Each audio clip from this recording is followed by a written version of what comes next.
Hey everybody, welcome to the Take 3 podcast. We have a very special episode for you, but before we start describing everything, let's throw it over to the main British man here, Harvey Dreyer. How are you doing today? I'm doing good. I didn't expect me to be introduced first, so yeah, you caught me off guard. But yeah, I'm doing good, yeah. Hey, you're the I'm youngest excited. on the panel. You're a redhead, and that's how it's going to work. Talking about the other redhead, Kees Cornelisa, how are you doing today? By the way, who are you? I don't think you introduced yourself, Evan. Just saying. Nah, just kidding. I'm doing good. All right, and then now throwing it over to the commish, Chris Dolman. How are you doing, my man? You know, I'm in spite of a disappointing night last night, I am still doing very well, and I'm just excited for what we have in store for you guys tonight. It's going to be fun, just awesome fun. I know. Let's throw it back over to the Aussie man, Jacob London. How are you doing, mate? I'm fantastic. Look, I've got someone in studio who I absolutely love on the Schmoedown, and spending this week researching them has been fantastic and a lot of fun, but I'm really excited for this. All right, and then now Matthew Kearns. How you doing, man? I'm doing great. I'm really excited. We're talking a lot of fun stuff tonight. Star Trek. So I got my nice phaser all ready to go, guys. And then we also have Chris Clark. Obviously, probably the biggest fan out of any of us of our guests on the panel today. How you doing, Chris? Well, tonight is going to be a rocker, Evan. We're going to rock this town. All right, and then finally, the moment that you guys have all been waiting for, we finally have our special guest on the show, Robert Meyer Burnett. How you doing, my man? I am doing great. I want to first of all thank you guys. It's an honor to be here, talking to people from all over the world. So thanks for having me, and I'm flattered that you asked. Of course. We are flattered as well as you decided to come on. Now let's start it off with the news. Kees, run it down for us. What do you got? Oh boy, news time. Yay, always fun. The first story that we have is that Disney is going to start its own streaming services, getting all its movies off of Netflix, and it's bringing something new to the table because it's Disney and they own everything and they want to own their own stuff. So yeah, I'm like, okay, sure, whatever. I don't really watch streaming services because reasons. I do want to know, what are your guys' thoughts, Evan?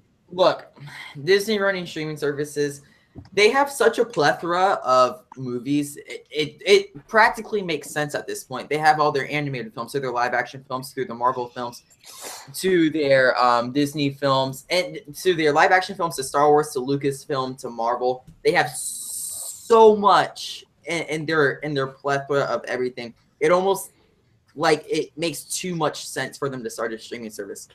While it kind of hurts me to say that, it makes sense. But there's been some arguments like it might start up the pirating community again, and that type of feeling in film. But look, if they charge the right price, if they go under, let's say, $8 a month, I think they are in the money and ready to go for this. It's a very smart move by Disney, but it's just really weighing it out on here. Chris, I see your face. What do you have to say about this? Okay, Evan, keep dreaming about the whole under $8 thing. They're gonna start this at 15 a month.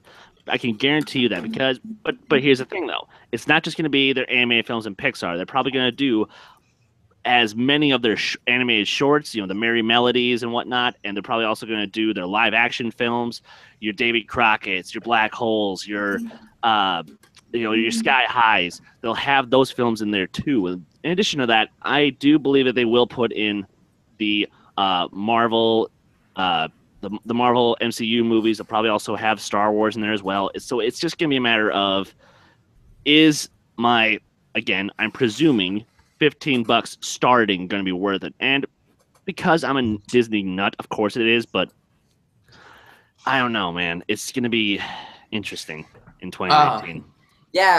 Chris's partner in the Disney match, Jacob, what are your thoughts on this? Because I know, as a man who's always talking about the industry and a man who's always trying to break it down, Jacob, what are your thoughts? Look, I'm very much someone who buys my material. I love having either digital copies from iTunes or the physical media.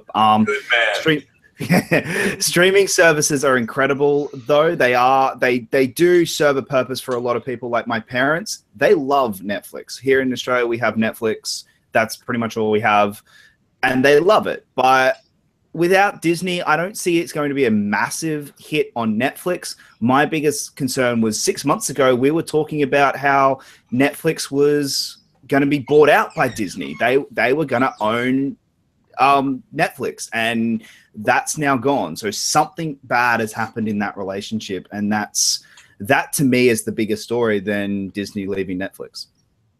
Okay. Robert Meyer Burnett, as a man in the industry, what are your thoughts?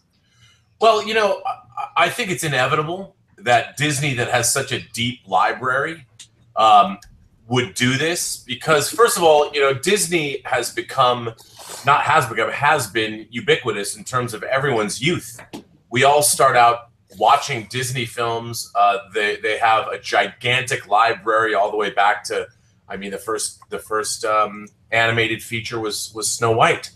And going all the way back there, they've got all their TV shows, The Wonderful World of Walt Disney. I mean, they've got so much stuff. God, I hope they put the original Mickey Mouse Club. Honestly, I believe that. Because I worked for a company, a place called Curdy Pellerin, where we did in the early aughts when I was working on the Lord of the Rings DVDs, that we did all of the Disney. My boss, Michael Pellerin, had done all the Disney special features on laser discs, and then we started on DVDs. I myself was able to make a feature-length documentary about the making of Tron, which was very cool. So I would love to see that. I mean, I think you're right. I think it's going to be, you'll pay a premium price, but I think any parent who's got kids is going to do that. I don't know if it's going to encompass Lucasfilm and Marvel. Probably not. Eventually it might, but I think they're going to want to keep it, or at least keep the semblance that the fact that Marvel and Lucasfilm are separate from Disney proper, even though they're not. Who knows? But I think it's a good move. I'll tell you one thing: they have a lot more material than, say, CBS All Access does. Wink, wink. Oh wait, did I say that? Wow, someone taking shots at CBS All Access. What is new? No, I love CBS. I mean, look, to be honest, look, we talked about this, the DVDs, the Blu-ray. Ken Ross, who's an executive at CBS, is responsible for the new Twin Peaks revival, and he made sure that we had everything we needed to do the Star Trek The Next Generation Blu-ray special features, and it was him who pulled the trigger to do the restoration of Next Generation, which is still, in my mind, the most significant television restoration of all time. Yes. In terms of what was done. So, yeah, just moving on, let's throw it over to Matthew Kearns, also another big Star Trek fan, but throwing it back to the whole Disney conversation and starting its own streaming services. What do you think about this? No, you know what? It's actually funny that Robert mentioned CBS All Access, because when this was happening, I was like, God, this is the same thing that's happened with Star Trek Discovery, which is, depending on how much you charge, am I willing to pay a price? The difference is, whereas with CBS All Access, they have one show that I want to watch, which is Star Trek Discovery. Whereas at least with this Disney, I was about to call it Disney All Access. You're welcome to steal the name from me. They at least are going to be able to put all of their animated films, all of their live action films. Like, they might be able to have movies that they put in their vault. Like, actually, just earlier this week, we were talking about the '93 Three Musketeers movie, which I love, and I've been having trouble finding a physical copy of, so it might be something like that. Would I be willing to pay for it? I don't know. It depends on how big of a Disney fan you are. I don't consider myself like huge, but I mean, Goofy movie can, change a lot of stuff in a man, so who knows? All the deep cuts today, Kearns. I'm loving it. All right, so throwing it over to Harvey. Someone who was also recognized as a kid and how it could be huge with parenting kids. What do you think about this Disney deal? I'm so done with people with their own streaming services. I'm literally done, because there's Netflix, there's Amazon, there's CBS All Access, there's Yahoo had one, there's Hulu, and PlayStation even had one. They had Powers on it. and I'm just done. People say that, oh, all this competition, all this corporate competition is good for the consumer, but it's not, because the consumer, me, wants all of it and has to pay on the verge of 70 quid a month for all of this. I'm done. I really just can't do it. I just can't subscribe to another one. I just can't. Yeah, but to be fair, Harvey, by the time it would come out, hopefully you'd have a job by then, so then you'd be able to do it. I mean, Right. Okay, before we move on, I just want to say we have 20 live viewers. Thank you very much for that, by the way, guys. But let's throw it over to Chris Clark. The man, how do you feel about this whole streaming service thing? God, I love this. This is like something like nowadays Disney's DVDs, the old DVDs, are really expensive. Like Matt said, the Three Musketeers DVD is hard to find. If you have stuff that's readily available and you have to wait for the vault releases, that's amazing. The one thing that I will add that you guys haven't brought up yet is what's going to happen to the Netflix Marvel shows? Will they move to the Disney? I was going to say, Robert, correct me if I'm wrong, but I've heard that those will still stay on Netflix through their respective runs. Yes, and I think that because they're a producing entity on the show, so they exist because of Netflix, which I think is great. I mean, Schnepp, as you probably saw in Heroes, he loved. I can't wait for the Defenders, and I think Netflix. I mean, look. I thought Jessica Jones was a masterpiece in terms of what it was about. I mean, I've never seen something that dealt with what the modern woman puts up with in her relationships and her life every single day. I mean, that show was deeply disturbing but awesome at the same time. And I love Daredevil. Luke Cage I thought was half great, but I still have, if I was gay, I'd be gay for Mike Coulter. Kind of like what Christian Slater said in True Romance. I mean, I'm not gay, but if I had to fuck a guy, I'd fuck Elvis. I kind of like that with Mike Coulter, you know? I mean, but he's a very handsome dude. But I thought it was only half a good show, you know. Once that Mahershala Ali was gone, it was like, why would you get rid of him? But and Iron Fist. But Schnepp said the relationship that Iron Fist and Luke Cage have on the Defenders miniseries is incredible. And I think Netflix has been doing very well with those shows. I mean, the problem is, I think the real problem is everybody wants to create and own their own content, but eventually there's probably going to be a portal where you'll pay one fee and get your top 5. It'll be a la carte, kind of like cable is now. Like you get these certain channels because it's gonna get to the point where the thing about these shows is if you sign up for automatic renewal, they're just taking their 5 or 10 or 15, however many dollars automatically, and that's what they want. You know, they just want you to forget that you put in auto pay. You know, but eventually, like you said, like you guys were saying, how many streaming services are you going to have? They should have put Star Trek Discovery directly onto Netflix.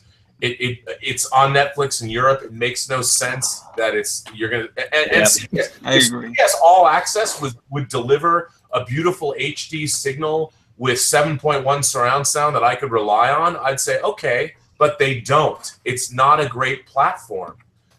They're outmoded, just like the networks. They're outmoded by better streaming services. Yeah. Something to note as well. It's kind of adds to the conversation a little bit. Me, Matt, Chris, and I, we all streamed Spectacular Spider-Man, and it was on Crackle. And Crackle is a free Sony. It's a free Sony streaming device where everything is legitimately free, and it's a bunch of really good films. And I wonder if the industry will move towards that, or if it's just Sony because of their whole, banking situation and how they're possibly going bankrupt soon. It's a very interesting concept that we have going on right now. But Kees, bring us into our next story. All right, there were some images released from Josh Brolin as Cable, because of course he is playing Cable in the upcoming Deadpool movie, which still surprises me because how is he going to pull off both Cable and Thanos at the same time? That's a question for another time, perhaps. And I did not do my homework. I didn't see these images. I'm sorry. So Evan, did you see them? I did see these images. I will be honest, I'm not that familiar with the character of Cable, but holy crap, does he look cool. I can totally see that conversation. I can totally see that combination of Ryan Reynolds and Josh Brolin together on camera now with just that one image. Obviously, I want a trailer and more things along with that. But that image almost solidifies the way how the editing, the Photoshop was done around Josh Brolin and how it made him look. It just seemed really well done, and it feels like it's a perfect fit in combination with Deadpool. Moving on to the man who is now nodding at me, Chris Clark. How do you feel about these images? I would say he looks fantastic as Cable. You just have to get out of his mind that he's also Thanos. But when they first started saying who they were gonna cast, a lot of us were like, no, he's already in the Marvel universe. He can't transition over to another portion of who owns Deadpool. Is that Fox? Fox. Fox. Yeah. The Marvel universe. Yep, exactly. And yeah, I feel like this is fantastic casting, and he just looks freaking epic. He might turn out to be one of the best comic book villains the screen has seen yet. Yeah, that's what I have to say. Jacob, what are your thoughts on Josh Brolin as Cable? I thought it's really good. The funny thing with this image was the first time I saw it, I didn't get to see the full image. I saw the one of him just going like that, and they cut it off just under his mouth. So it looked like he had the silver, the tip of his finger was like something in his mouth or something. And I'm going, what have you done to Cable? and then I saw the full image. Oh, okay, yeah, that looks incredible. As someone who thought Josh Brolin probably wasn't the right cast at the start, I really wanted Stephen Lang or Mel Gibson. He looks the part. I still want to see a trailer, but at the moment, I'm on board. I'm excited. Bring on Deadpool 2. I'm talking about Deadpool 2. Kees, you're a big fan of the first Deadpool. What are your thoughts on this? As I said, I didn't do my homework. I didn't see it. I apologize for putting you on the spot again. Chris Dolman, what are your thoughts on Josh Brolin? Okay, so Kees, I'm gonna paint a picture for you. So now picture Josh Brolin circa, say, 2010's True Grit. So picture his face True Grit. My bad. All right, but you still know what the guy looks like, I hope. So obviously, picture him. Mm-hmm. Give him the red eye of the Terminator. Mm-hmm. Put some cool metal stuff on his face. Mm-hmm. Techno-organic virus. Pretty much. He's almost like a Borg in a sense. But yeah, he looks pretty intimidating. I love this image. I love these images. Sorry, I'm geeking out a little bit here because the thing with Cable, as having only read a few of the New Mutants and Deadpool comics, I'm nervous as terms of how he'll portray the character, in terms of how he'll speak and how he'll deliver his dialogue. But in terms of the look, perfect, absolutely perfect. You guys know that Cable is actually the child of Scott Summers and Jean Grey, right? Yeah. Yes. Nope. Yes. I did remember that. Yes. Yes. He is the Ascani's son. He was taken away when Cable was born when Jean Grey and Scott Summers were off on an adventure, basically in the future. It's hard to explain, but it's funny. But that is indeed who he is. So I hope that there's lots of Cable will make lots of jokes at the expense of his parents. Do you have any thoughts about Cable other than that, Robert Meyer Burnett? By the way, you can just call me Rob. Let me say something on the. Let me tell you. So funny because everyone calls me Rob or Bob or Robert. The reason I use my middle name professionally is because there's a much more successful and wealthy producer in Hollywood named Rob Burnett, who produced David Letterman's show, and he was head of a company called Worldwide Pants. And we were both, when you get credited on movies, even as a PA, when you start getting credit, I used to get things back like, you can't be Rob or Robert Burnett. You can't credit yourself that way. I'm like, what? Well, there's already one. And so then, like, there's Paul Thomas Anderson and, Paul S.W. or whatever. So I actually adopted my middle name, which is my grandfather's first name, Meyer, as my professional name to be credited that way. But it's so funny because everybody at the Schmoedown is always going, Robert Meyer Burnett. I'm like, guys, I gotta walk around like some douche going, Francis Coppola, man.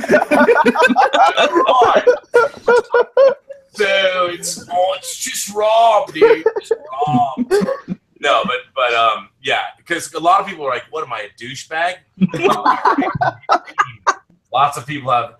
But so no, I'm very excited about Josh Brolin playing Cable. I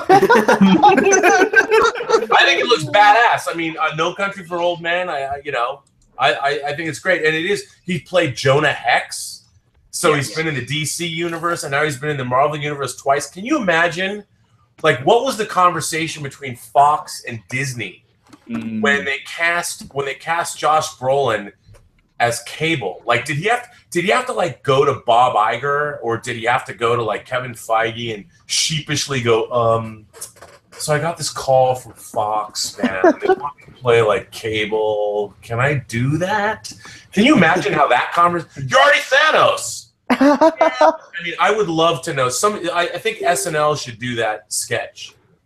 My God, yes. The day that or when Josh Brolin hosts, when Infinity War comes out next May, when he hosts the show and they do a sketch about him asking Fox or asking Disney if he can play Cable. I want to see that story. Yeah, no, actually, it's funny you say that because I can only imagine what the true logistics of a conversation like that are. Hey, listen, so I'm in your $1 billion making franchise, but I just got a call to be in another $1 billion making franchise, and I will probably be the reason that they make $1 billion this time around. So, is that cool? Well, funny enough, someone, a commenter, Howell's Hollywood Review just said, "You're the cooler Burnett" with an exclamation mark. Just wanted to throw that out there. But I'm not the richer Burnett. Well, Harv, what are your quick thoughts about Josh Brolin as Cable? Well, it's kind of been. I'm just going to reiterate what the panel have already said. And yes, I'm really excited. It looks badass. It looks cool. I named my fish Cable. My PlayStation name is Cable. I love the character of Cable. And I think Josh Brolin is a perfect casting. I was a little bit upset Stephen Lang wasn't, but I'm happy with Josh Brolin. Yeah. Yeah. And then throwing it over to you, Matt. What are your quick thoughts about Cable? My quick thoughts are more just Josh Brolin getting cast. I imagine all the other people like Stephen Lang who were up for this going like, leave some villains for us, dude. Come on, you're Thanos already. And then also after what Rob, our new buddy Rob here said about how, because I don't know anything about Cable. So hearing that he's Scott Summer and Jean Grey's son, I just want to joke about how like James Marsden never gets the girl in movies to be made in Deadpool 2 now, just because that's what I want. I don't know how it will happen, but I just want that joke to be made. All right. Well, that's it for our news for the week. Real quick, we are going to go and run down through our box office. Jacob, run us down that real quick. All right, so this weekend, we've got 3 big movies opening up. We've got The Nut Job 2, The Glass Castle, and Annabelle Creation, which is apparently brilliant, and I am so excited to see it. Loved it! So we will start off with myself. I'll give you my 5 plus the tiebreaker for how much Annabelle will make this weekend. My number 5 is Girls Trip. Number 4, The Dark Tower. 3, The Nut Job 2. 2, Dunkirk. And 1, Annabelle at 34 million. Evan, what do you got? For God's sake. Wow. I got 5, Girls Trip. 4, The Dark Tower. 3, Dunkirk. 2, The Nut Job 2, because there are no other animated movies that are going to be making the top 5 this weekend. The Emoji Movie doesn't count because I saw that and I wanted to rip my eyeballs out. And number 1, Annabelle Creation, making $35 million. Let's throw it over to Chris Clark. What are your predictions? Well, I think at number 5 is The Emoji Movie. Number 4 is Dark Tower. 3, Dunkirk. 2, Nut Job at 20 million. And 1, Annabelle at 30 million. 30 million. Yeah. Okay. Throwing it over to Matthew Kearns, the man who just can't seem to get it right with this box office. I hate you so much, Evan. At number 5, I have Girls Trip. At number 4, I have The Dark Tower. At number 3, Dunkirk. 2, I have The Nut Job 2. And number 1, I have Annabelle Creation 2, whatever. And I have it making, just the Price is Right, both of you. I have it making $31 million. You know what? I'm proud of you. That was a good job today, Matt. You actually have some good predictions. Hats off to you. Harvey, Dreyer, what are your box office numbers? I've actually got it prepared this time and not on my phone. Okay. Whoa! I know. Number 5, I have got Girls Trip. Number 4, Dark Tower. Number 3, Nut Job 2. Number 2, Dunkirk. And number 1, Annabelle making 29 million. Come on Look, down. this is not a Price is game Right. show. All right. Yeah. Case, what are your box office predictions? I hate you, Jacob, because you stole my list. Only I have a slightly different number than you. Has anyone said 33 million yet? I believe not. Okay, so yeah, Ghost Trip at 5, Dark Tower at 4, Nut Job 2 at 3, Dunkirk at 2, and Annabelle Creation at 1 with 33 million. Okay, and then Chris Stoneman, what are your predictions? Your wrong predictions, as I would like to say. Yeah, because apparently, seriously, I've You been suck off. at this. I've been off for the last 2 weeks. What the hell's wrong with me? But this week I have a little faith. I have a little faith. Number 5, I have The Dark Tower. Number 4, The Glass Castle. Number 3, Dunkirk. Number 2, Nut Job 2, Nutty by Nature, and number 1, Annabelle Creation at 28 million. All right, and now Robert, what I'm gonna put you on the spot. Do you got a box office list for us? Yeah, I'll say Girls Trip, The Dark Tower, Dunkirk, The Nut Job 2, and Annabelle Creation between 35 and 40 million. Whoa. Okay, let's say 37. And I'll tell you why. I mean, I heard there's on National Public Radio here in Pasadena, there's a show called Film Week. And normally the critics on Film Week are very dismissed. They're very dismissive of horror films. Both of them, or actually all three of them, were very, I don't know if Larry Mantle, the host, saw it, but were very complimentary of this film. And I was surprised by that. It's sort of, I think it's a breakout hit and good for James Wan. Yes. It's an offshoot of The Conjuring. And I can't say enough good things about James, or as he goes by on Twitter, Creepy Puppet. Nothing Annabelle is a creepy puppet. And he's in Australia right now making some small Australian independent movie called Aquaman. About 10 minutes down that way. So, yeah. Good Aussie boy as well. Yeah, no, He is. Sorry, go ahead, Rob. Oh, no, I was actually on the set of the first Saw movie. I shot some behind the scenes. Wow. Well, Yeah, thank no, you. I saw real quick. I saw Annabelle on Monday. Actually, I got to go to an advanced screening, and by God, this is, at least in my opinion, this is the best movie in the Conjuring universe since the first Conjuring. So, The director of Lights Out. Sandberg, he's good. Talking about Robert Meyer Burnett, Robert, filmmaker. I'm sorry. Now I'm messing it up. You were throwing me off. Talking about things and you shooting them behind the scenes and whatnot. We are going to dive deep into your filmography here. Yes.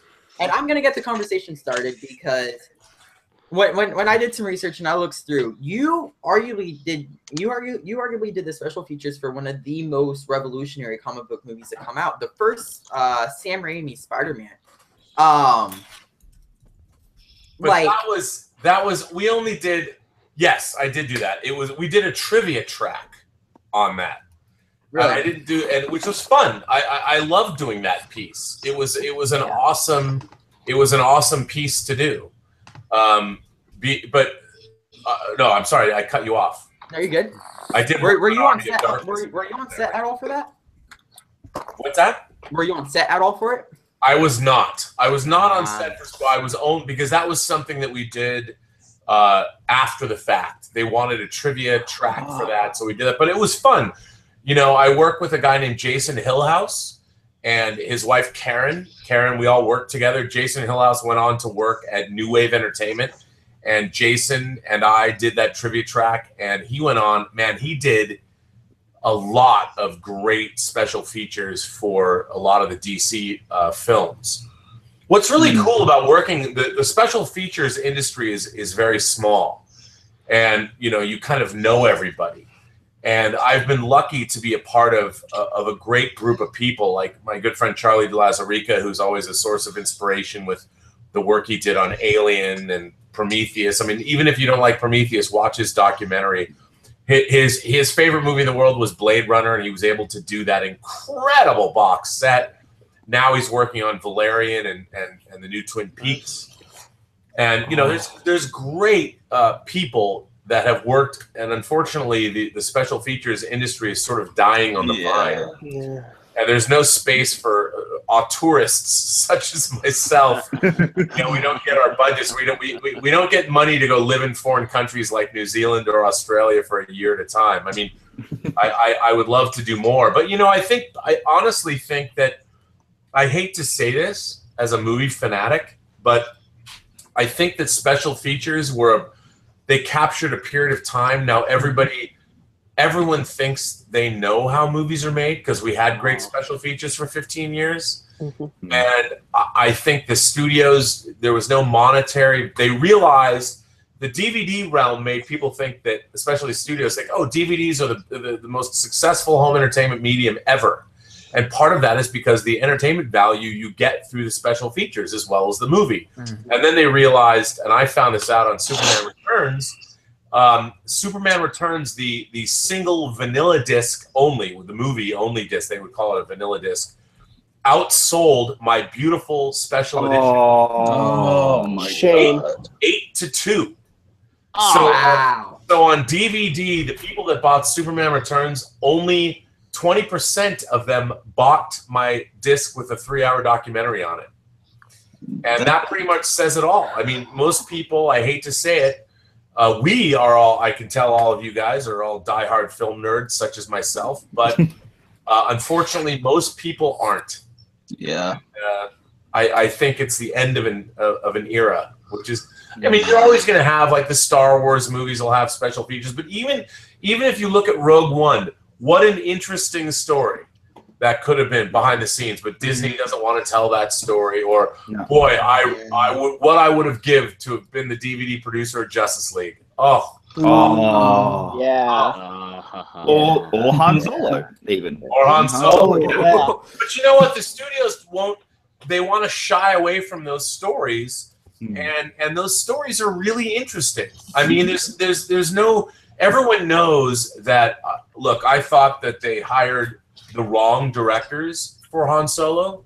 You know, they're great at what they do, fantastically talented guys, but now in Hollywood, no one's able to build their own career. Colin Trevorrow makes $1 million movie, and suddenly he directs Jurassic World and makes $1.5 billion. His next movie comes out, and everyone doesn't like it. Yeah. And it's like, look, filmmaking should be a career. It's not like now it's become everyone's swinging for the fences. You either hit a home run. I mean, Hollywood used to be. They're wondering why Hollywood's. Sorry, I'm getting off on a tangent. Anyway, That's so good. Special features, but yes, I have lots to say. I should stop. Actually, I do have a quick question before we move on to our next. You mentioned on Twitter something about post-age cinema. I just want to see if you could, because I feel like you're going onto that point there. Real quick. Yes, the post-cinema age. Yeah, I've been talking about this for a long time. I think that, look, cinema was basically, even though it was created in the 19th century, it was the greatest communications medium of the 20th century. Movies captivated the world. The storytelling captivated the world. And everyone loved cinema. And if you grew up in the 60s or with Italian neorealism, the French New Wave, movies were about existentialism. They were about ennui. They were about all kinds of cultural malaise. And it wasn't about box office necessarily. Well, it's always been about box office, but it wasn't about, you know, $1 billion box office. Yeah. Film was cultural, and it was about ideas, and it stimulated people. And the filmmakers that took over Hollywood in the 70s, the Easy Riders, Raging Bulls generation, were making films that spoke to our culture. Well, now look, you kids today, get off my lawn. But you grew up with video games and social media, and the world has changed. You know, and cinema is a passive experience. And it is of a time, the same way that classical music is, the same way that ballet, the same way that the theaters, those things still exist. But you know what? I mean, Alejandro Inarritu who directed like The Revenant and of course Birdman, and yeah, of course, he has a virtual reality installation at the Museum of LACMA, the LA County Museum of Art. That's a virtual reality simulation where you are put in the place of an immigrant trying to cross over from Mexico to the United States, and it's incredibly realistic. This is the new entertainment. This is where we're going. And it's no longer passive entertainment, it's active entertainment. Yeah. And I think they're wondering why are our old models, why are movie theater stocks falling? Because movies represent a certain kind of passive entertainment. We all love them. I love movies. I love cinema. But how many stories are left? How many things can we tell in the two-dimensional communal experience space? And I think that anybody, you know, it's like when sound was coming into the movies in 1927 with Al Jolson and the Jazz Singer, Steamboat Willie, the first sound animated film from Disney. People thought, sound? Who wants sound? Well, of course, those were idiots. And I think that we live in a world where everything is changing, and you need to change with it. You can't be holding on to the last vestiges of the old ways of doing business. There's a movie that is burning up the box office in China. It's made over $600 million domestic now, and it's a homegrown film. And Hollywood's like, well, wait a minute. How many movies are made in India that we never see? Like all of them. So, you know, it's a global world, and Hollywood is they're slow to change. And when you have a lot of Ivy League business school educated executives, they're not exactly Elon Musk out here. Yeah. Yeah, that totally makes sense. It's going to take a lot for me to process because that's a big point. I see what you're talking about in a society where there's a bunch of change and whatnot. But I do want to tie it back in. I heard you mention Superman Returns, and our good friend here, Matthew Kearns, is very interested to hear about it. What do you have to talk to Robert about? No, Robert, you mentioned this documentary, and now I am probably out of this panel the biggest Superman fan here. I have watched this documentary, of course. This is such an interesting movie because as a Superman fan, you could see what the studio they were trying to do what Batman Begins did for Batman in 2005 with Superman, and sadly it just didn't work, and it's so interesting. So I love this documentary so much. I hate hearing the fact that people just bought the bare bones disc and did not get to see this. Can you just elaborate a little bit more on what it was like making that doc for a movie that I think is fairly underrated? Well, I agree with you. First of all, you know, the first version of Superman Returns is 3 hours long. And it started with Superman arriving and finding the remains of Krypton. It started out when he was in space. It was an amazing... Sorry, people are here. I'm like, wait a minute. It was an amazing experience. It was a different movie, and they edited the film after the first friends and family screening because the first 20 minutes of the movie had no dialogue. And kids, they showed the movie to kids who didn't have any affection for the Richard Donner film, and they're like, what's happening? Why is no one talking? So they recut the film. They cut a half an hour out of it. And I still think, you know, Brian's desire to be a slavish pseudo-sequel to Richard Donner's Superman hurt the film a little bit. Yeah. But I still think it's a really interesting because it's not we think superhero movies have to have this incredible amount of action. And I think that Brian was looking to make a film that was a meditation on what does it mean to be the Man of Steel. If you're that person, you're still not a human being, but you're still on Earth, and you still have feelings, and you still care, and you still love. And what does that mean? Yeah. What does that mean when you're essentially a god that's fallen to Earth, and you want to assimilate and be a part of this culture?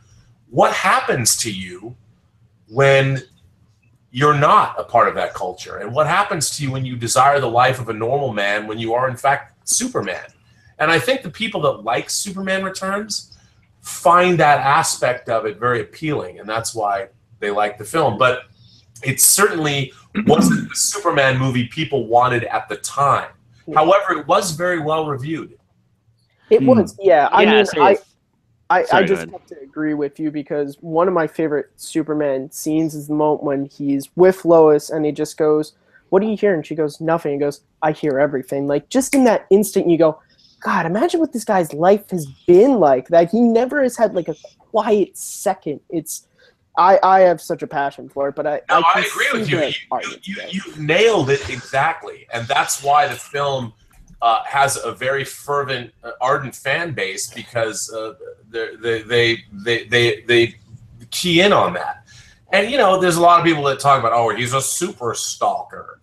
Well, no, he's not. He's in love with this woman, and he left Earth because he thought he might have a chance. In the original cut of the film, it's much more apparent that Luthor used scientists to gin up this evidence that Krypton still existed. That was all part of it. I mean, Kal Penn had dialogue. Kal Penn doesn't have one line of dialogue in the movie, and it's unfortunate. And I asked Brian recently. I said, why not go back and revisit the film and put back your friends and family screening version? And he said to me, Rob, why look back? He's directing Bohemian Rhapsody now, which is a Queen biopic. Brian loves musicals. We've talked about them a lot. He's always wanted to do something like this. He's very excited about it. And look, I would love to go back and revisit. One day I'm going to go make my 6-hour documentary about the making of Superman Returns. I had to cut it in half. Walmart did not want a 3-disc set, unfortunately. Well, I will definitely be watching all 6 hours of it. I can promise you that. Talking about 6 hours and long things, Kees, you wanted to ask him about Lord of the Rings, arguably one of the longest marathons that we're doing. And you can also check out our Lord of the Rings marathon coming up very soon for charity. Kees, what do you have to ask about Lord of the Rings? Kees, right now you're muted. Kees is muted. Oh, he is not working at the moment, so we'll throw it over to Harvey Dreyer. What do you have to talk about? It's not the Lord of the Rings. It's Star Trek Discovery. It's kind of off topic, but I just wanted to ask you this question, Rob. Please. The new series of Discovery, it's not like the structure in which the series is of TNG, DS9, the original series, all the other, there's just a completely different structure. Where do you see the new Star Trek phase of TV going? Do you think this new structure is going to work? This like series long structure, is it going to fail? Is it going to appease the old Star Trek fans? Well, here's the thing. I think at its core, Star Trek was always about an optimistic vision of the future, as everyone's talked about, but it was also about something else. It was also about the best of mankind. In order to be out on the final frontier, you had to be the best of the best. And the thing is, that didn't mean you weren't without your flaws. I mean, I grew up with TOS. I love TOS. Kirk, Spock, and McCoy were like the Bickersons. They were always getting in each other's face. They were always, McCoy, you're condemning these people to year after year of war, like in a private little war. There was all kinds of interpersonal battling, but they were still great at what they did. And the fact that they could voice their own opinions without acrimony, they could voice their own opinions to people they could be passionate, but people would listen. They would listen to one another. They could have dissenting views, but they still had to be the best of the best at their jobs. Now, that was sort of an uplifting message. Now I look at Star Trek Discovery and it looks a lot like a lot of other things other than Star Trek. There's elements of Galactica. There's elements of the new show, The Expanse. There's all of these things that, again, they're trying to make Star Trek palatable to a new audience because the aging fan base, which I can totally understand. But I wonder, why are you trying to make Star Trek something that it's not? We had 3 movies from J.J. Abrams trying to turn it into an action franchise. You know, whiz bang. Let's make Kirk Maverick from Top Gun. Well, Kirk isn't Maverick from Top Gun. He doesn't have a chip on his shoulder because his father died under mysterious circumstances. Kirk is fucking awesome, and he's awesome because he earned it. He came up the ranks. He was on the Farragut. You know, he faced down the vampire cloud when he was a lieutenant or an ensign or whatever. I can't remember right now.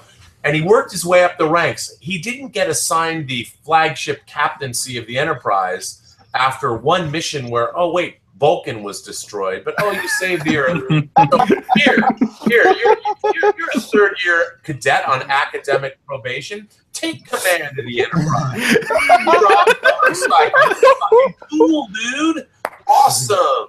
Woohoo. And then, of course, in Star Trek Discovery, or in Beyond, what does Captain Kirk do in the beginning? I'm bored. Space is so big, no one's going to be able to do anything here. It sucks. Girls throw me out of your stateroom, man. I don't know. Woohoo. I mean, this guy gets it. Yeah, the people that have been making Star Trek for the last decade do not get it. Now, I don't want to pillory Discovery before I've seen it. I want it to be good. But I just think that everything that I've seen leads me to believe that they've taken the wrong lessons from what Star Trek is. Why try and change it? Why try and make it like, oh, something else? Let's make Star Trek more like Star Wars. Why? Why? That's not why people liked it for 50 years. Okay, well, throwing it over to Kees finally. You want to talk Lord of the Rings, right? Yeah, sorry about that, guys. I don't know what happened. But yeah, Lord of the Rings. It's my favorite movie trilogy ever. Yes, even more favorite than Star Wars, simply because it's fucking perfect. The Jedi sucks. But oh wait, should I say that? Whoa! Wait, what? I didn't hear that. You're correct, because Return of the King is really satisfying the good as opposed to Return of the Jedi, which is not. Okay, no. Okay, sorry.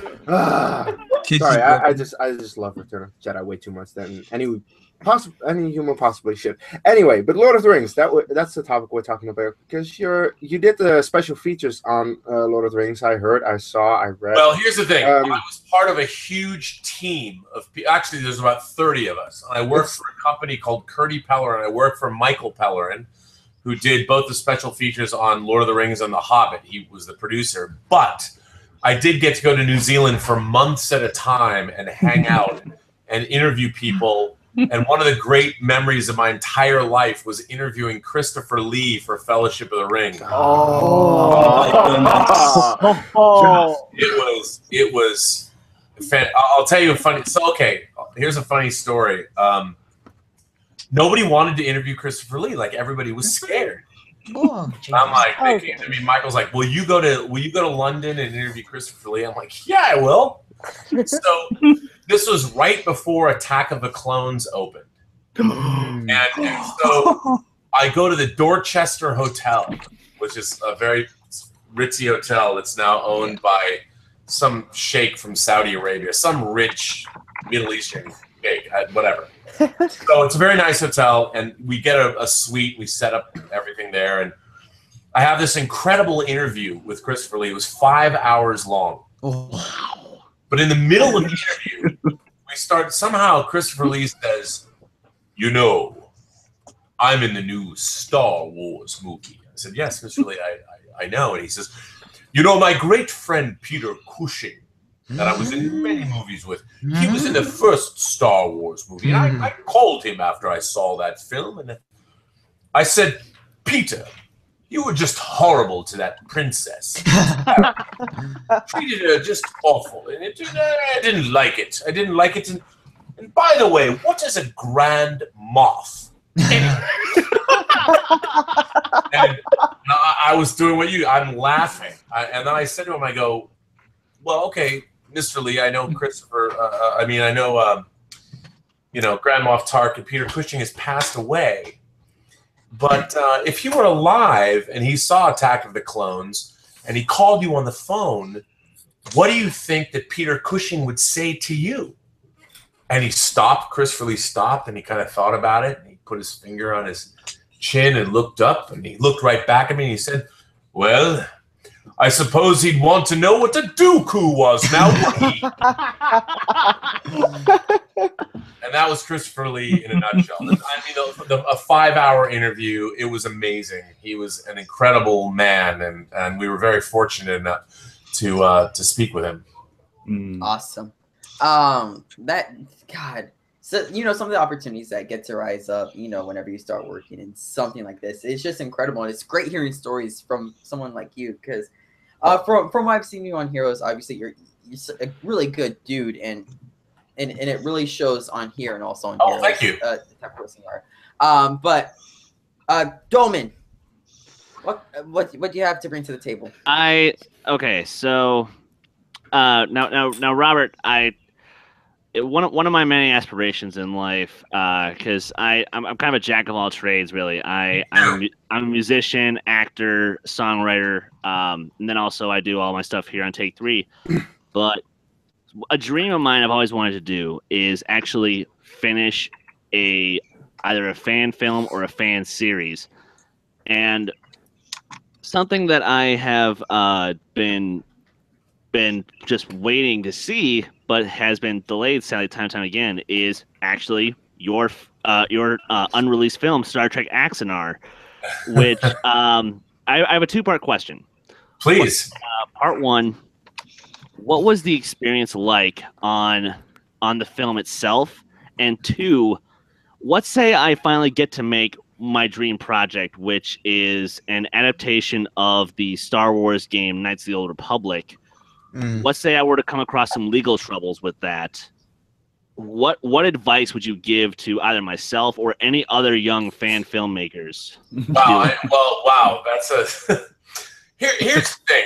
Here's the thing about Axanar. I was actually working on the Star Trek The Next Generation Blu-rays when a good friend of mine, Christian Gossett, who is a great guy, and he's a very talented artist and writer. If you've ever seen his comic, The Red Star, it's incredible.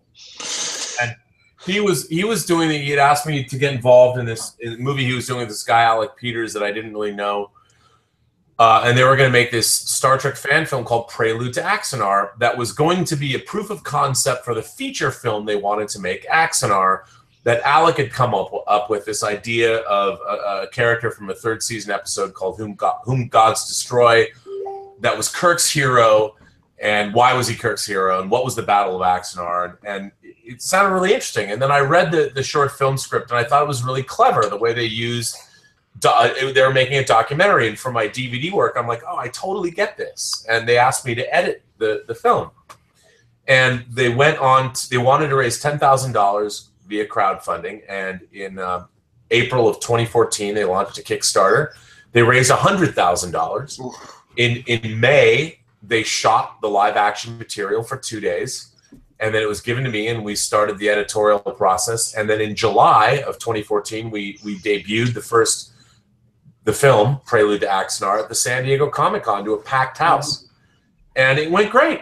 The whole thing, it was an incredible experience. I loved working with Tobias Richter, the effects artist who did all the great effects, and people loved it.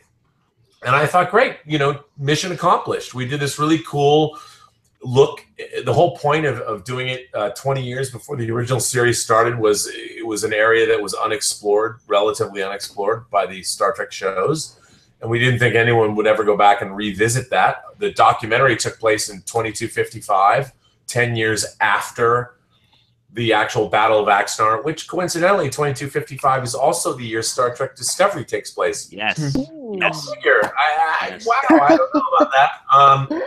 I mean, I do know about that, but so Prelude to Axanar was great, and then we used that to raise money to make the feature film, and as everyone knows, we raised $1.5 million, and we were, at first Christian was still directing the movie, and then what happened was some of the production personnel changed, and Alec and Christian's relationship frayed. If we had kept the same methodology that we had for Prelude to Axanar, it might have gone a little differently. But we figured with that much money and that much fan support, we wanted to build an infrastructure and do a lot of things like build a sci-fi film school. Because if you're making sets in a movie, normally you destroy them when you're done. But we figured, why should we destroy these things that fans have paid for? Mm-hmm. Now, what can we do? And then it became this big thing, and we made the mistake of being very vocal about what we were trying to do. Christian eventually left, and I took over as the director, and we got sued. It turned into, as Kirk said in 1986 on Saturday, as William Shatner said, it turned into a monumental waste of time. It was not good, and unfortunately what happened, and it changed the landscape forever. But what I would say is Lucasfilm, if you want to make a Knights of the Old Republic movie, they have been far more amenable to fans. I mean, it's just a question of you have to make sure that everyone knows you're not making a profit, and I think all fan endeavors are great, but I would say this to you. It was not ever my intention to get involved in a fan film. Some friends of mine asked me. I thought it was cool, and I looked upon it as a project. I mean, I build spaceship models on the weekends. I build model rockets in my spare time. I looked at this as a hobby, something I would do at night and on the weekends. It was not supposed to be a career choice. And if you have the creative impulse, why make a fan film? Why not create your own original material that you create yourself and you control, and you can do whatever you want? Look, I would love to see a Knights of the Old Republic trilogy. I would love it. But the thing is, why play in someone else's universe when you can create your own? Something that okay, go for it. It's hilarious you bring that up, because in addition to the adaptation that I have been working on, which, to be fair, I also have two scripts of my own original stuff. But the reason I do want to do that adaptation so bad is because I think that there is a way you can do it and make it current canon. And I think if it was any way I could get hooked up with the right people to meet with Lucasfilm, then by God, that would be something worthwhile to at least try to make happen. But I do not want to discourage anyone. I mean, if someone asked me when I was younger, hey man, if I told my mom, hey mom, I'm going to make a movie about myself and my obsession with William Shatner, and in the movie my character's going to meet William Shatner, my mom would have said, yeah, okay, whatever. Don't you want to do something else? No, mom, and we did it. We did it, and I don't want to discourage anyone, but the problem is you can never control your own destiny when you do that. And the greatest control, the greatest control that you can have in your own life is if you have the ability to say no. Yeah. And you need to be able, when people come and go, here's $1 million, we're going to buy whatever you've created. No, I'm not going to do that. Mark Zuckerberg, say what you want about Facebook, but he stuck to his guns and he kept it. It's his. So I don't want to discourage you, but just all that creative energy, you could use it to make something of your own. Because then you don't have to go to Kathleen Kennedy and go, hey. I made this. Now let me make this. Well, that's the thing. Sort of. Make an original $1 million movie like Colin Trevorrow did, and they'll give you episode 13. Good luck with that, Chris. Say they won't. Well, on the note of producing and things, I know Chris Clark had a few questions to ask, as him and I are working on a Penguin series right now on the funny topic about fan series. Chris Clark, what are your what's your Well, topic? let me back just what you were saying, Robert, about why you would want to make your own thing instead of a fan film. We are making our own fan series on the Batman villain, the Penguin. I know. I know. Yeah. I know. The thing is, my logic is, even though we can't sell it, people know the Penguin. People know Batman. So if people watch our stuff, that gives us an audience for when we do a new original thing. We could. Does that make sense? I totally agree. Mm-hmm. I totally agree with you. And look, I don't mean to discourage fan film. No. Because here's the thing. What that helps you do is hone your craft. I mean, you learn. One of the things I have been criticized about is when it comes to fan films, fan filmmaking should not be any less professional, exactly, or any less technically proficient than any other movie. Mm-hmm. Because by making a film, you're presupposing somebody's going to watch it. Yep. And if you're presupposing somebody's going to watch it, they're going to judge your movie against Apocalypse Now or Avengers, or they're going to judge it against a movie that grossed $1.5 billion. Mm-hmm. So you have an obligation to your audience to make the best film that you can. So making a movie, the actual act of making any film, whether it's a fan film, whether it's a short, whether it's animation, it's so hard to make a movie. But it's also even harder to make a good movie. That why shouldn't you make a fan film that you aspire to make the best movie possible? Exactly. And that's how you hone your craft. Yeah. And what I was going off of is, we were talking about your projects. I have a lot of filmmaking questions. I'm probably going to ask you tomorrow during the live watch along with Free Enterprise. Sure. But what I want to know right here is, what are your current projects? I know you're editing a thing called Tango Shalom. Yes, I'm editing a feature film. It's shot in and around New York, and Lainey Kazan and Renee Taylor and Joseph Bologna, who were very famous in the 70s in New York, are in it. Mm-hmm. A lot of great New York character actors. It is and Karina Smirnoff, who was on Dancing with the Stars and who now is on season 2 of some celebrity dating show, Why Am I Single? It's her film debut, and she's actually really good in the movie. The movie is a independent Jewish spiritual quest dance comedy. Yes. Wow. And, it's a crazy movie, so I'm cutting that. I mean, I work a lot in the low budget arena. I'm always doing a lot of different kinds of things. So I'm editing that now, and I'm working on this medical lecture series for a buddy of mine. He's a Green Beret and an ER doctor, and I'm doing this thing called Crisis Medicine, which is like a master class about surviving Columbine, basically. That's genius. It's really cool. And then what I'm trying to do right now is there's an independent film I've wanted to make for almost 25 years called Solomon's Knife, which is a very controversial near future story that deals with reproductive rights. It's very controversial, and I've been told that I shouldn't try and make this movie, but now science and technology have gotten to the point where it would be palatable for most people. So I really want to do that. That's what I'm. The script was written by Victor Coleman, who wrote the novel. He's a guy I've wanted to work with for years and years and make his work. His novel, The Jehovah Contract, is one of my dream projects. But Solomon's Knife was the first book I ever optioned back in 1993. So I'm trying to get that off the ground now. The script is great. I cannot wait.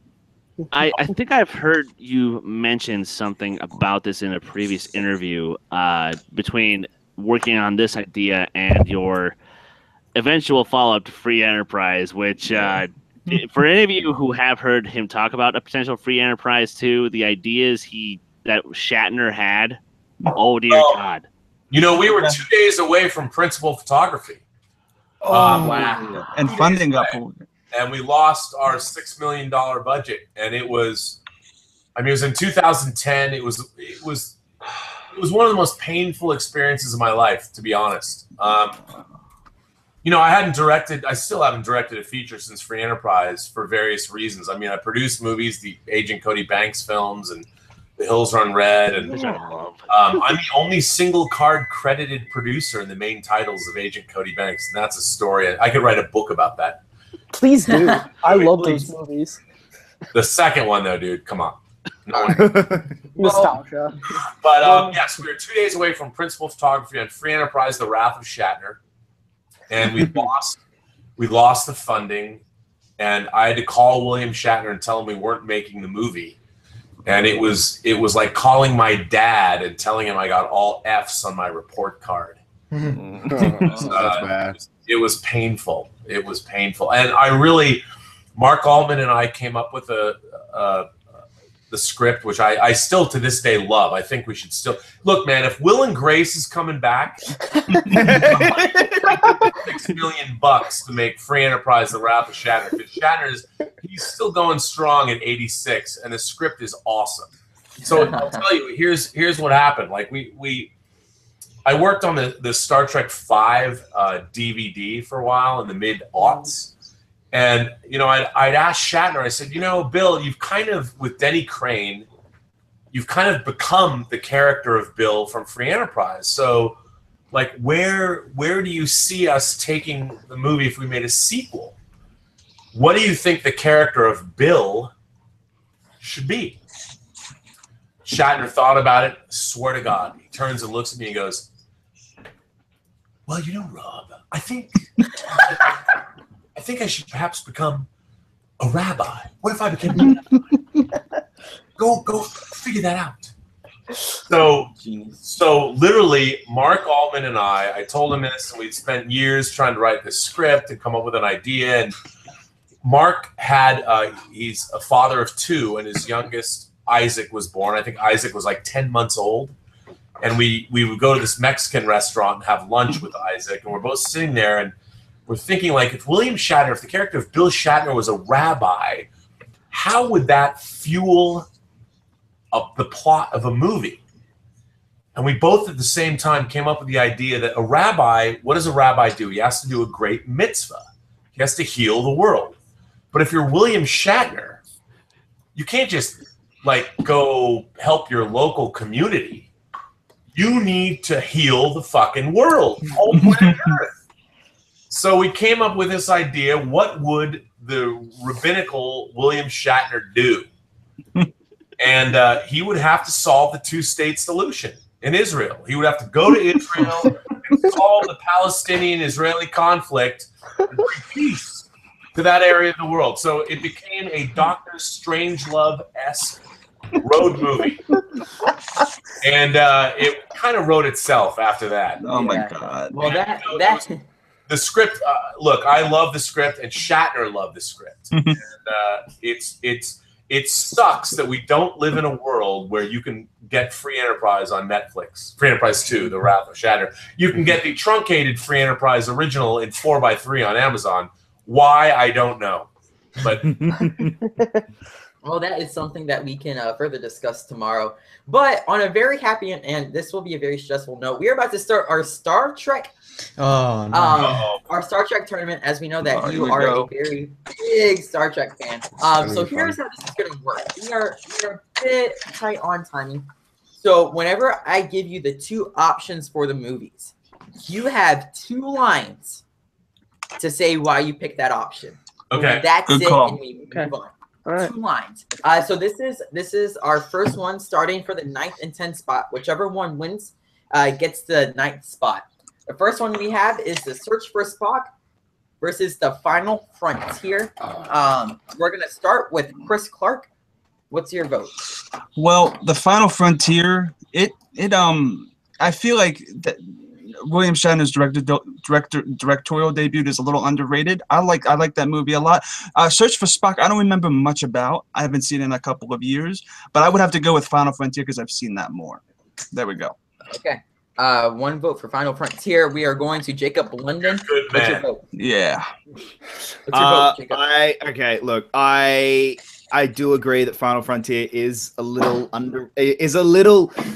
underappreciated, but Search for Spock is a better movie. I can watch Search for Spock because Christopher Lloyd in that movie is incredible. Like, All right. he is just amazing. All right, Matthew Kearns, which one are you voting for?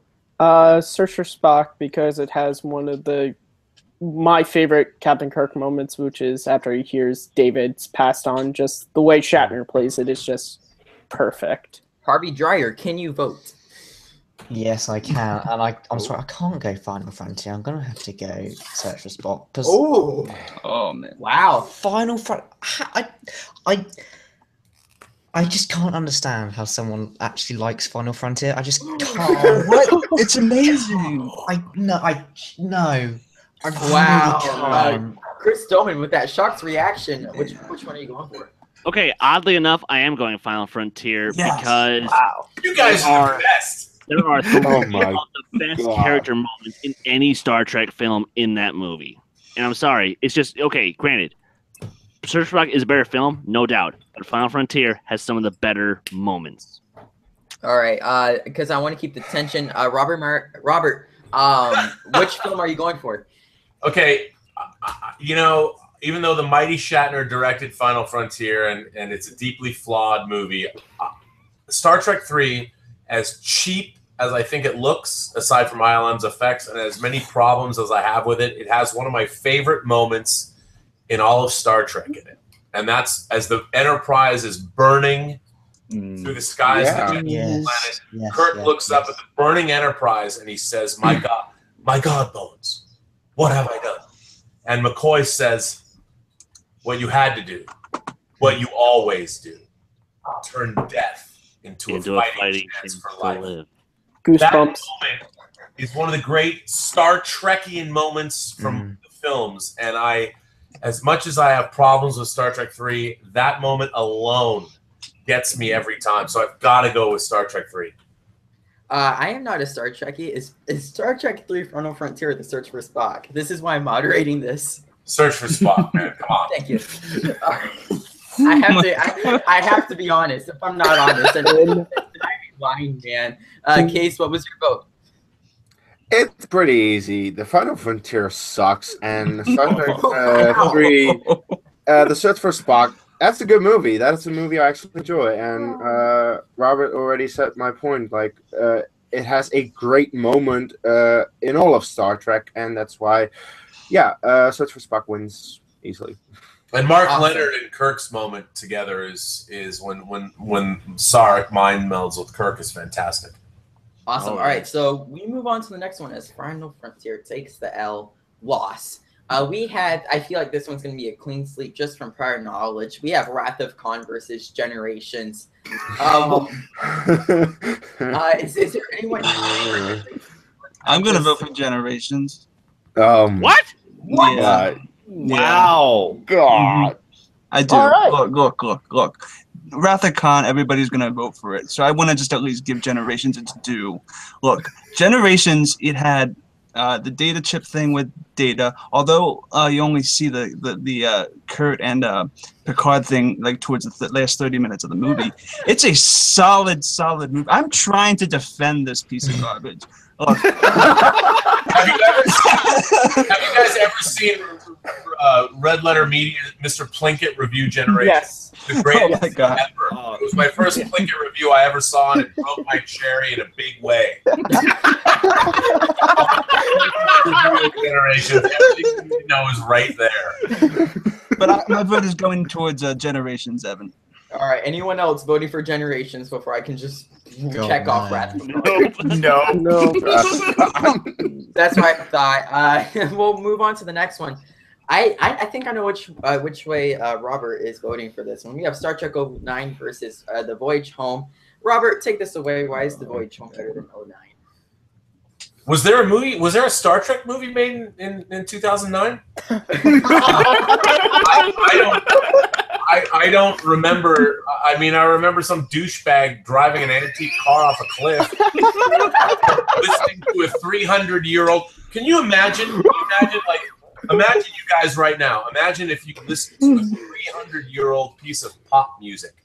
Would you you'd have a horse-drawn cart with a string quartet playing a little Mozart, like a Mozart or a Schubert trio in the back seat? I mean, that's the equivalent of somebody listening to the Beastie Boys' Sabotage.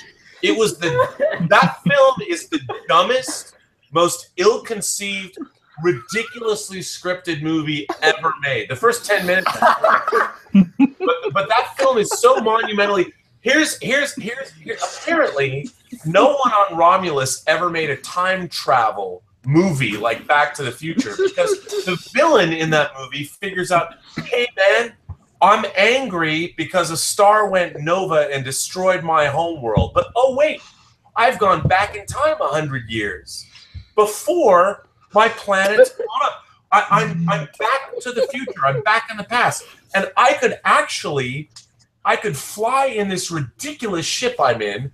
I could fly back to my homeworld and say, hey, you guys, in 100 years, this star is going to go nova. Perhaps you can take precautions so my family won't die. But no, he doesn't do that. He like attacks a Federation starship and then gets, commandeered by the Klingons, which is in the special features, so you never see the deleted scenes anyway. And then he's incarcerated on a Klingon prison colony for 25 years and then comes back and wants to blow up the Federation when he can still go warn his homeworld and stop the cataclysmic event that pissed him off in the first place. It is the dumbest, it is perhaps the worst screenplay of any modern science fiction film ever written. What a statement. I would say Star Trek 4. Harvey Jar, you have your hand up. I feel like you're about to go up against a man who has a lot more knowledge in Star Trek versus you. So have fun. Okay. You have 2 lines. Ooh. I'm supposed to defend Star Trek 909 in 2 lines. Jesus Christ. Yeah, you're not Robert. So you have 2 lines. Okay. You have to look. Insurrection and Nemesis barely scraped the box office. You have to look at that.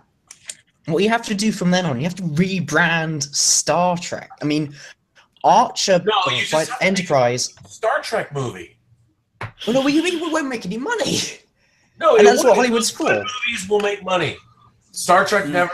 They haven't made good movies. But I agree with you. Nemesis and Insurrection were not so good. They had to rebrand the entire, the whole franchise. They had to rebrand it and make something that's going to appeal to the new audiences. And I'm a 15-year-old, and to be honest, yes, I do prefer the older ones, but you have to defend what JJ did, and he did a really good effort in making that movie, and I really like that movie. I think. All right, Harvey, you got 10 more seconds. So. 10 seconds. I can't do it in 10 seconds. No, listen, but Harvey, I don't begrudge that. A lot of people loved Star Trek 09, and I understand why. It's millennial claptrap, but that's fine. People like it. No, but you know what? The cast is very appealing. It was beautifully made. It was really beautifully made. God. And it was great to look at. It's just monumentally stupid.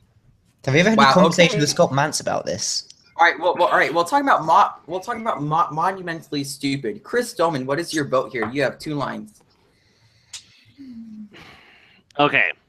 Only because I'm sorry, but what's her face from Seventh Heaven kind of kills Voyage Home for me. I have to go 09. That's the only reason why. All right, Chris Clark, what's your vote here? I think I know which one. Okay, line 1. Star Trek 09 is a Star Wars movie. Line 2.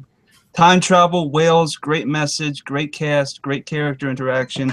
Star Trek 4 all the way. Oh man, Star Trek 4 all the way.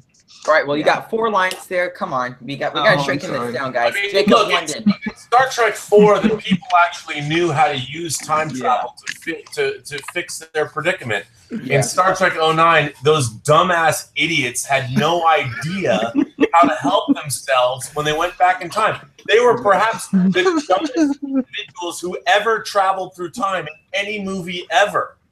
Because the whole thing that they were pissed off about, they could have fixed, but they didn't. I can't. I'm like, you guys are dumb. They're dumb. They're so dumb. As a matter of fact, you know what? They were special needs villains. I'm sorry. Near Wow. fan Okay. followers were special I don't know. I don't know how to move on from that. But Jacob London, you have 2 lines. Pick your film. They were special needs time travelers. That's what they were. This is- I'm going with '09 because it was the first Star Trek film I saw, and it's what got me into it. That's it. What? That's the only reason. Wait, did That's we just how get outvoted? it's going '09 because that was the first one I saw, and it introduced me to everything else. All right, And if I Matthew didn't Kearns. like '09, I wasn't going to like any of the other Star Treks. Jacob, we said 2 lines. I We said 2 lines, Jacob. All right, Matthew Kearns. Pick one. Okay, here's the bet. I'm going with Voyage Home. If No. only for one scene. Hello, computer. Hello, computer. There we go. It's Voyage That was Home. It's fantastic.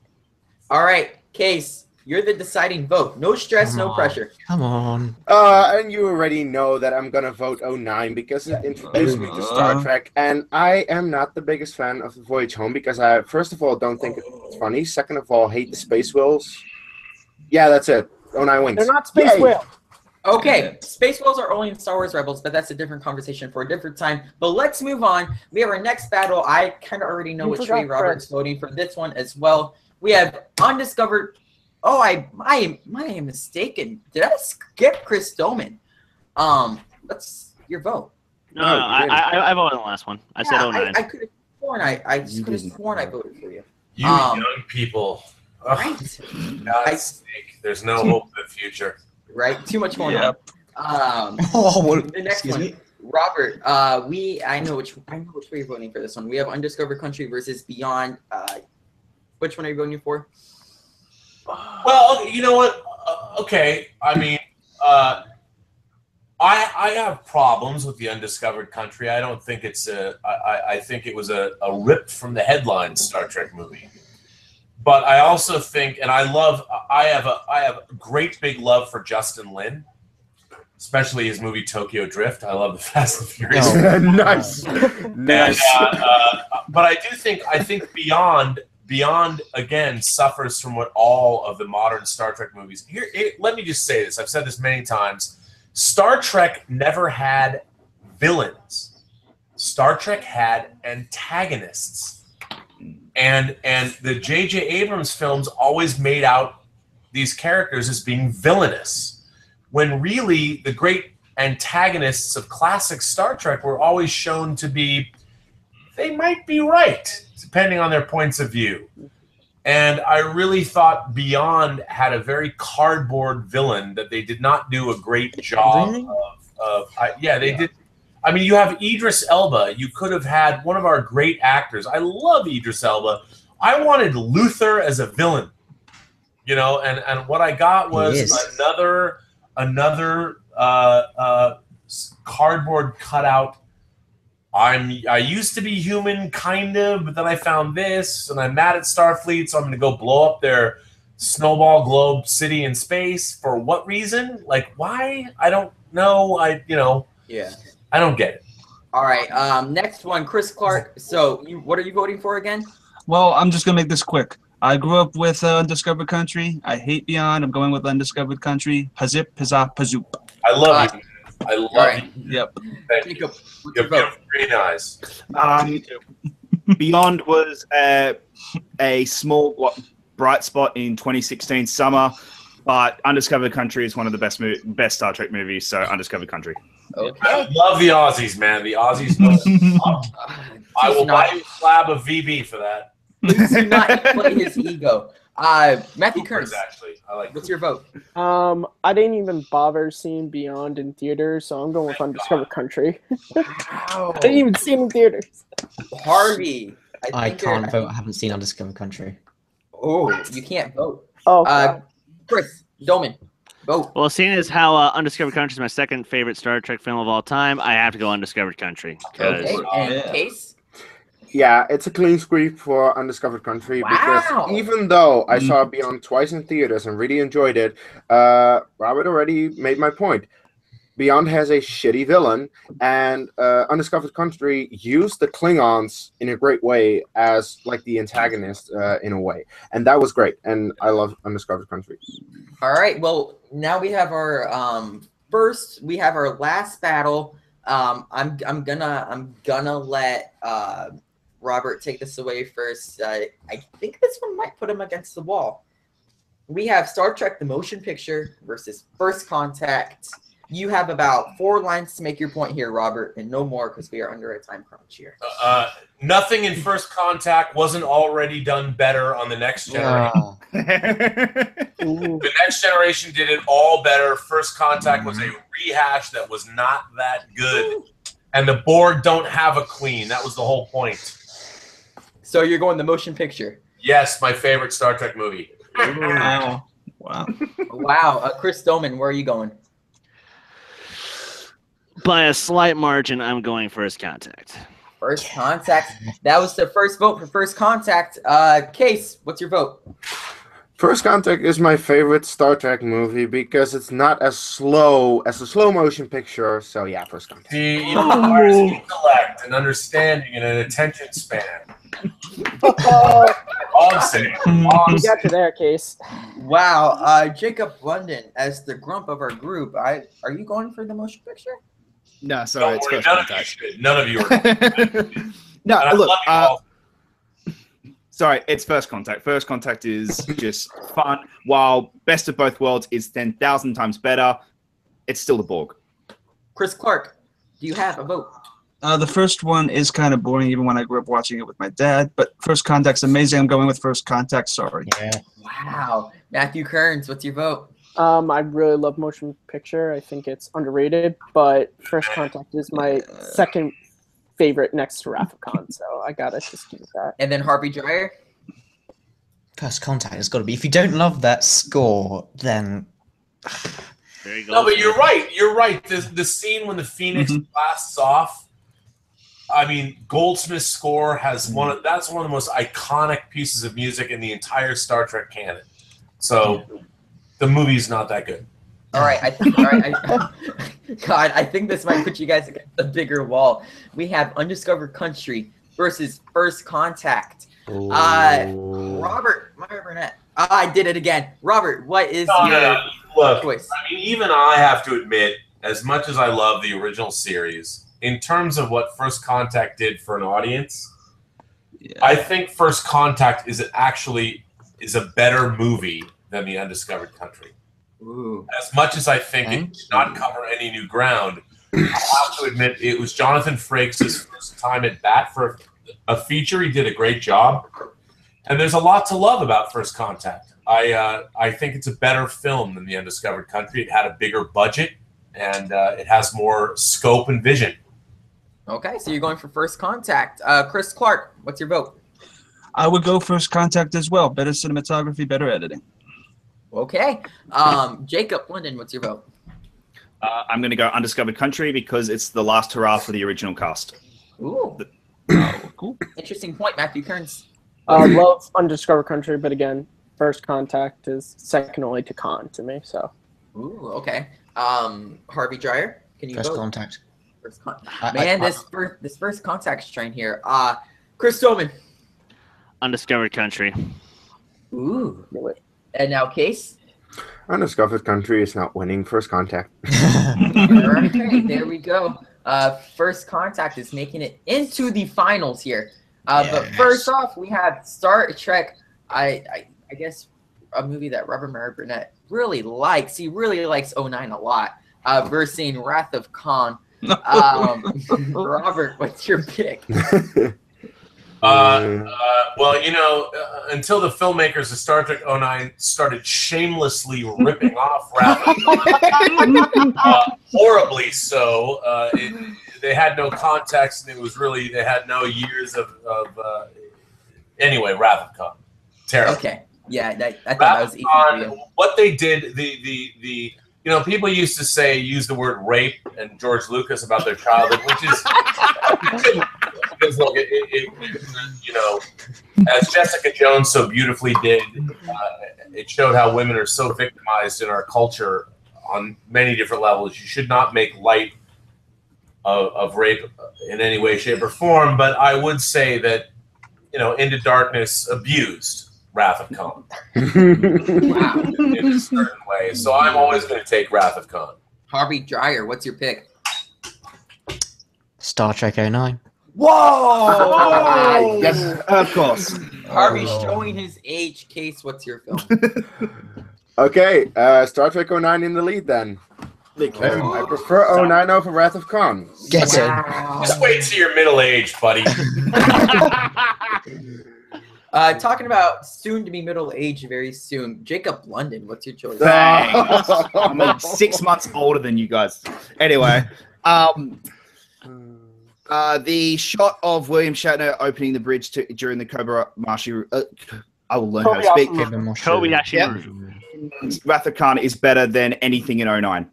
Yep. So that Wrath of Khan wins. Nicely done. Not better than One of the best shots in film history for me. I get Chris chills Clark. thinking about it. I'm coming to the Gold Coast. I'm going to sleep on your floor. Chris Clark, what's your vote? Are you kidding me? Are you really kidding me? Khan. Okay, Matthew Kearns, what's your vote? I'm sorry. I Feel Young beats anything in 09. And I'm 20 years old, okay? Oh, see, Harvey, the fact that you don't even know what I quoted there is a problem. You are absolutely right, though. My God, I love you guys. That is actually there's nothing in Star Trek 09 that's even worth quoting. Wow. By the way, you want me to blow your mind? Let me blow your mind about how awful a movie that Star Trek 09 is. Okay, so imagine in your mind's eye. Think of a clock. Okay, think of a clock and the seconds and the minutes and the hour hands on the clock. Right. In that film, while Kirk is at his hearing, he's on academic probation. He's at a hearing in front of all of Starfleet Academy, in front of Medea, who's the head of Starfleet Academy, Tyler Perry. You know, he's there, and suddenly somebody comes and tells Medea that Vulcan is under attack. Right? Vulcan's under attack. Let's start the clock.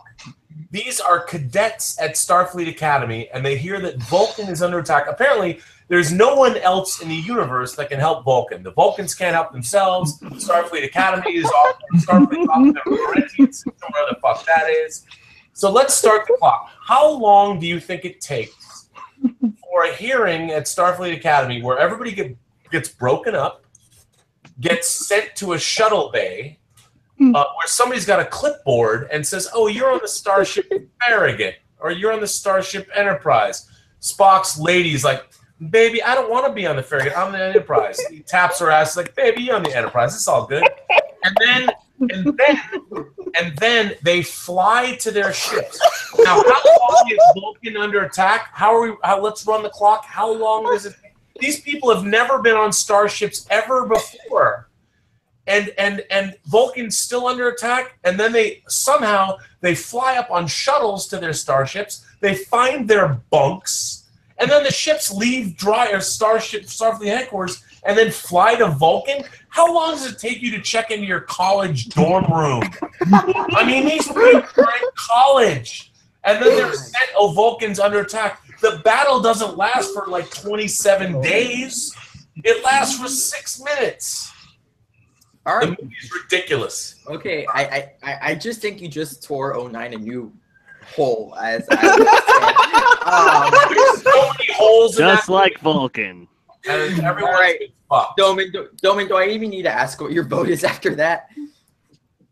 Wrath of Khan. All right, that's what makes Shit. sense. I'm sorry. Spock's death in Wrath of Khan still makes me cry. Yeah.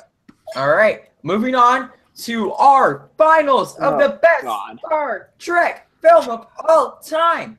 We have The Wrath of Khan versus First Contact. Will First Contact get first, or will Wrath of Khan bring wrath upon First Contact? Oh, Case, bad puns. what's your vote? First Contact. Whoa! First Contact gets the first vote. Wow. Chris Dolman, what's your vote? Wrath of Khan. Wrath of Khan. All right. Harvey Dry, what's your vote? First Contact's going to take the lead. Wow. This is interesting. Matthew Kearns, what's your vote? It's in my top 6 favorite films of all time. Wrath of Khan. Ah, Challenge should be, sir. All right. Jeez, this No, I is. think we've lost this one. Jacob London, what's your vote? It's Wrath of Khan. Like seriously, it's Wrath of Khan. All right. Not. It's Wrath of Khan. Robert, what is your vote? Well, if Wrath of Khan, which was made by the TV division of Paramount, had not been a hit, The Next Generation never would have existed because they never would have made Star Trek 3, 4, 5, and 6. And if Wrath of Khan wasn't the movie that it is, Star Trek would have ended with it. So there would be no First Contact without Wrath of Khan. So Wrath of Khan must win for that reason alone. Besides, I mean, come on. Who does not love when Kirk, remember, when he screams, Khan! Who doesn't love the fact that he's acting? Kirk is actually playing a part because he knows it's all BS. Yeah. How great is that? It's fantastic. Wow. Star Trek 2, if you don't cry when Spock dies, you're not. I cried. I saw it 4 times in one day, and I cried every single time.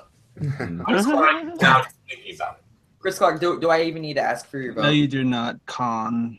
Well, that is it for our tournament. We have made a top 10 list on the fly. We have 10, the final here, 9, the search for Spock, 3, Beyond, 4, Generations.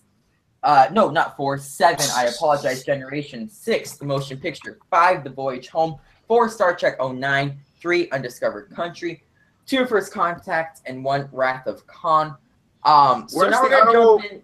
Where's the honorable mention for Nemesis? I really like that There movie. shouldn't be an honorable mention for Nemesis. There should Yes, be. there should. All of you, Thank we you. are moving If on. only for Dina Meyer. Meyer.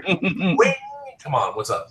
All right, we are moving on to our last segment. We have Robert Meyer Burnett. We have Robert for a limited amount of time. So we kind of want to get moving on to this very quick Q&A that we can do here. But first, we have Matthew Kearns. The floor is yours. I What do you don't really want- have a question, but I wanted to tell Robert a story. So I recently had a death in my family that I took extremely hard. And last Tuesday when Mike Kalinowski played Rachel Cushing in the Inner Geekdom Schmoedown, that was the a great day of, match. it was that was the day of the burial service. And I spent the morning just really upset and really in tears. And then on the drive home, I started watching. There was that cold opening that you and Tom Dagnall and Jay Washington did, and it brought me out of this funk, and I was so happy, and I hadn't been that entire day. And I just wanted to thank you because I know you guys, you have a lot of fun doing this, but I wanted you to know that you guys really help people, even though it's just movie trivia. Like, you made me laugh, which I hadn't done the entire day. So just thank you, Robert, for everything you and everyone does. And, it's in all honesty, thank you so much for saying that, because I'll tell you this. If I close this door, one of the great things about, I can honestly say that everybody at Collider, they're wonderful people, and I feel really privileged and honored to be a part of what Mark Ellis and Christian Harloff have created. And Rachel Cushing is such a great person. I mean, by the way, any dude in the world, she's like your dream fantasy. And she's a film editor, so come on. But it makes me happy. I mean, I'm very sorry for your loss. But it's nice to hear you say that, because I'll tell you something. We didn't even know what we were going to do. Like, Jay Washington is a great guy, and whether you like, I don't know how how should we call him? My teammate? I mean, I don't even know. But I do support his bid for the commissionership. What makes Collider and what makes the Schmoedown such a fun thing to be a part of is that you walk in and somebody says, "Hey man, will you guys do some stuff? Will you do some shtick?" I'm like, I don't know what we're gonna do, because it has to be off the cuff. And when we did that, Like, I love Jay. Jay's great. But for God's sake, the captain is not going to... I had to allow that guy. I mean, it's embarrassing that neophyte, that newbie, that guy who didn't even deserve to like even be in the same room with me. Come on. I didn't even know if that would work. So it makes me happy. I'm glad that we were able to help you out. And I'm sorry for your loss, but I'm glad. Thank you. All right. So before we get into some of the meatier questions, I just got to do this for all the fans, for all the Schmoedown fans that are watching. You have a trigger word, a trigger name to say. I'm about to say it, so you might want to prepare yourself. Oh no! I have no idea what you're going to say. I don't want you to take this too hard. Hector Navarro. What? You! How dare you! I thought you were good people! For God's sake, you brought up Hector Navarro! And you pipsqueak! I will destroy him! When you destroy Snap, I will destroy Navarro! They both will be ground and dust underneath my feet! They will be destroyed! Will be over! How dare you! How dare you! The chat is just blowing up now. Oh my god!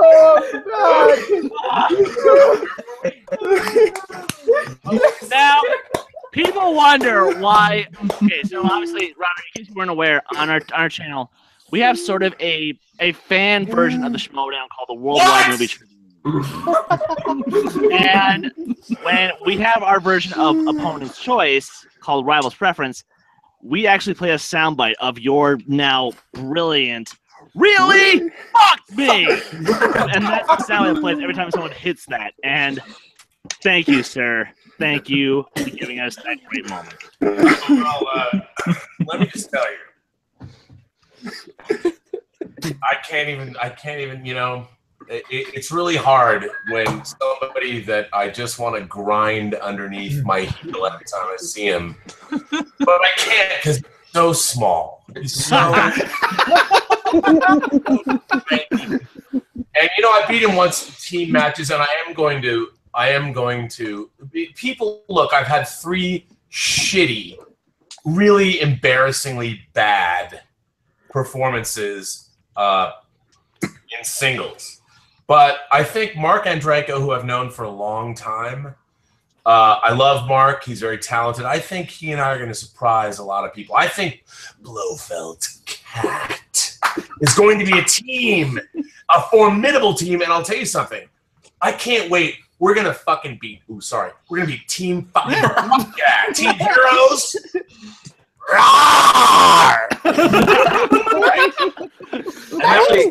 And when we win, we're going to take on top 10. You know what's going to happen? Mark my words. It's going to be the Lions Den versus the Lions Den in the team championship. And Blofeld's Cat, is going to take JTE. We're going to take their crown. We're going to take their belt. Ooh. You heard it here now. Shots fired. Cat, man, everyone's going to be petting our pussy. Okay. Also, we apologize for the spoiler alert there, guys. It's not a spoiler alert. This is fate. No fate for what we make. Blofeld's Cat will make our fate. And I do have to note, though, our amazing editor, Abe has successfully has been one of the running candidates for the official Blofeld's Cat logo. I think you might have saw it on Twitter. Oh my God, he made that logo. Yes. That logo is the greatest. You know what? I want to get that tattooed on my perhaps my buttocks, or you know, maybe the gun, my old gun right here. Who knows? That logo is amazing. Okay, so I know we don't have you for much longer, but I do need to throw in this question because I'll say as long as you want. This was requested in the chat, and I feel as if it's important not only to myself but to others. I'm looking into becoming part of the film business, either producing television or something of that sort. You know, I'm dipping my toe in the water with this Penguin series I'm doing with Chris. I'm having a great time with it. Where did you go? Did you do any education, and what did you study? Where did you study? Because I'm looking into doing communications at UCF, and I don't know if that's the right choice, which is the big Orlando college. I do have specific thoughts about film school. I think that you should go to film school as a grad student, because undergrad, here's my mistake. I was so, deeply, I worked in home video when I was a kid. I was so immersed in my film knowledge. What I needed was more general knowledge of the world. Because if you're going to become a filmmaker or you're going to communicate ideas to people, you need to have ideas to communicate. And the only way to do that is to live. And I can't stress enough, in this day and age, with the technology that exists, you can take a camera anywhere. And I would say, using YouTube, travel. Go live in a foreign country, spend time abroad, and take your camera with you. Go interview people. Go talk to people, do whatever you can, as V'ger did in Star Trek: The Motion Picture. Learn all that is learnable. Don't get out of your comfort zone. Just take off and go spend a year abroad. Film school is great, but you need ideas and you need experiences that you've had in order to turn those into relevant films people are going to watch. Because when I was in film school, we were pre-Quentin Tarantino, but post Spielberg and Zemeckis and John Carpenter, and everybody wanted to emulate movies they'd already seen. What you really need to do is make movies and consider ideas that people haven't yet seen. And the only way you can do that is to have your own experiences to convey. Go, I hate to say it, but boldly go. Boldly go where you've never gone before and see what's out there. Find out, what Frances McDormand says in Almost Famous, one of my favorite movies of all time. Go to Europe, take a look around. That's what I can say. But film school is great, but you don't necessarily need it. What you need is a well-rounded education about humanity and the people on this planet. That's what I would say. You're already making films. You're already look at your show. Yeah, true. There's a question that's actually kind of connected to that one. Jonathan Stubbs asks, he mentioned his past work of working on home video releases. I'd love to hear how he got started on that. That's interesting. Am I still there? You disappeared. Yeah, Evan's disappeared. A friend of mine, Michael Pellerin, had a film company, and I'd known him for years, and I loved his Laserdisc releases. And he asked me to come to work for his company. I was working at NBC as what's called a predator. I was a producer and editor, and I was working on like the XFL cheerleaders. The XFL had a ill-fated foray into football. And I was working on that, and I was doing all kinds of promos for NBC, and they paid me a lot of money. This was after Free Enterprise died a death at the box office, and I couldn't get arrested. So he asked me to come and start working on his the first DVD project I ever worked on, other than the DVD for Free Enterprise. But the first one I did was the Fantasia Anthology, which was fantastic for Disney. And I worked on that, and then I came back to work, and I worked on things like The Emperor's New Groove, and I worked on Snow White, and I worked on, then I got to work on Tron. And it was so funny, I was working on Tron, and Michael's like, we just got Lord of the Rings. And I'm like, that's pretty phenomenal, because it wasn't Disney. And then suddenly Lord of the Rings was all consuming, and it was, spending. There was a time in my life, imagine, here's my work day. I'm in New Zealand, in Wellington. I'm staying at this hotel. We get to Weta at 9 in the morning, and we record audio commentaries from 9 to noon with whomever was available that day. And then we break for lunch, and then from 1 o'clock to 7 o'clock at night, I would just interview people that worked on Lord of the Rings. That's what I did for 4 months in New Zealand. You're kidding me. The first time I saw Return of the King was literally in Peter Jackson's house. There was one time when Peter and Philip was playing a plasma TV, and Philip and Peter used to live in this little like complex cul-de-sac thing that had a gate, and we're all there at Philippa's house about to set up we're going to adjust the color on our plasma TV, and I said, do you have a DVD with a THX optimizer on it? Do you have like a Fox DVD? Because the X-Men discs that I produced had one. And she's like, well, no, I mean, Peter probably does. Let's just go to his house. So I go with Philippa Wayans to Peter Jackson's house, and I'm sitting in Peter's kitchen, and Philippa goes to look for this disc. And while I'm sitting in Peter's kitchen, Peter and Fran Walsh walk in. And they're like, oh, hello. And Peter's like, who are you? And I'm like, oh, I'm part of your DVD team. And he's like, oh, of course, I work for Michael. You know, it's cool. And I said, I'm here with Philippa. And Fran's like, oh, you're here with Philippa. I'm like, I'm here getting a THX optimizer. And she's like, oh, okay. So, yes. And then we adjusted Philippa's TV, and all was good. Nice. Jacob, you have a question for Robert, right?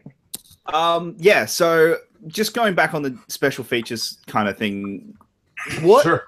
I've got the Star Trek Next Generation collection, and those you mentioned earlier was something that you were very proud of and very happy with how that turned out. I just wanted to ask, what is some of your favorite interviews when it comes to that? Is the season 2 one up there, or how would?